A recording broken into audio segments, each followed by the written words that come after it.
Good morning বন্ধুরা, কেমন আছো? আজকে একটা নতুন ব্লগ নিয়ে আবার চলে এসেছি। তো তোমাদের অবশ্যই ভালো লাগবে আশা করছি।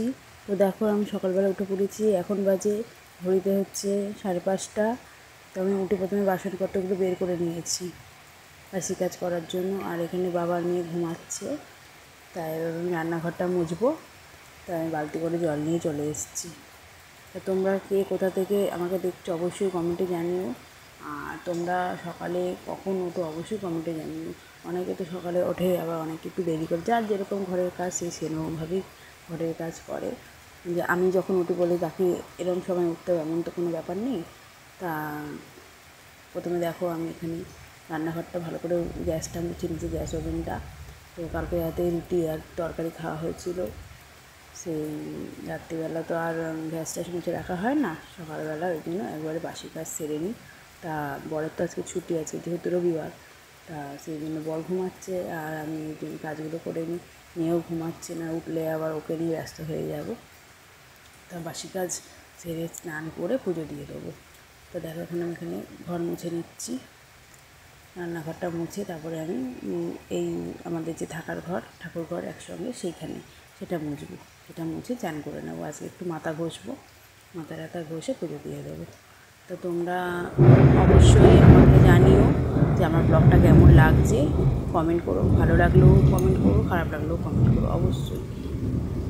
তো চলো, ঘর দুয়ার মুছে নিই, মুছে তারপরে বাদবাকি কাজগুলো পরে আবার করবো। তো বন্ধুরা দেখো, আমি চলে এসেছি, এখন বাজে 6:10। আর এখন আমি স্নান করে মাথা ঘষে চলে আসলাম। তারপরে পুজো দিয়ে দিয়েছি, পুজো দিয়ে রান্নাঘরে ঢুকলাম। রান্নাঘরে দেখো, রান্নাঘর পরিষ্কার করে এই চা বসাবো। এখন বোতলগুলো পর্যন্ত ভরা হয়, এখন বোতলে জল ভরবো। আর এই যে সসটা নিয়ে নিয়েছি, এতে চা বসাবো। আমি আর আমার বরের জন্য চা করবো। আর মেয়ে তো এখন ছোটো, আর হচ্ছে মেয়ে উঠে গেছে। উঠে ওকে জল খাইয়ে দিয়ে দিলাম, মিষ্টির জল খায়। এখন চা করবো, চা খেয়ে দিয়ে তারপর বাদবাকি কাজগুলো করবো। আমরা র চা খাই, আমরা দুধ চা খাই না, কারণ আমার একটু একটু অসুবিধা হয়, গ্যাসের প্রবলেম হয়, সেই জন্য আমাদের। তো দেখো, আমি চায়ের জল নিয়ে নিয়েছি, তো চাটা করে নিই। তো চা খেয়ে চলে এসেছি আবার রান্নাঘরে।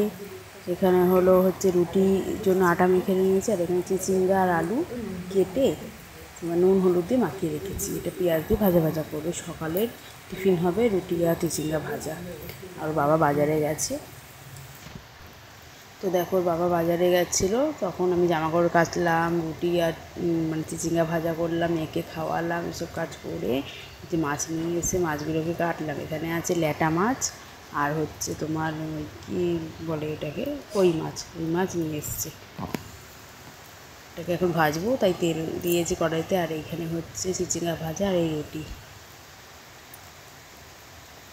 তো চলো খেয়ে নিই। আর এখানে মেয়ের খাবারও বসিয়ে দিয়েছি। তো বন্ধুরা, দুপুরবেলা সব কাজ বাজ সেরে রান্না করে খাওয়া দাওয়া করে আবার চলে এসেছি। আর শেয়ার করতে পারলাম না ওগুলো। এখানে হচ্ছে বাতাবি লেবু, নুন, লঙ্কা আর লেবু পাতা চিনি দিয়ে রেখেছি, আমার পাশের বাড়ি হয়েছে। তো তোমাদের ব্লগটা কেমন লাগলো অবশ্যই জানিও। আর কিছু শেয়ার করতে পারলাম না।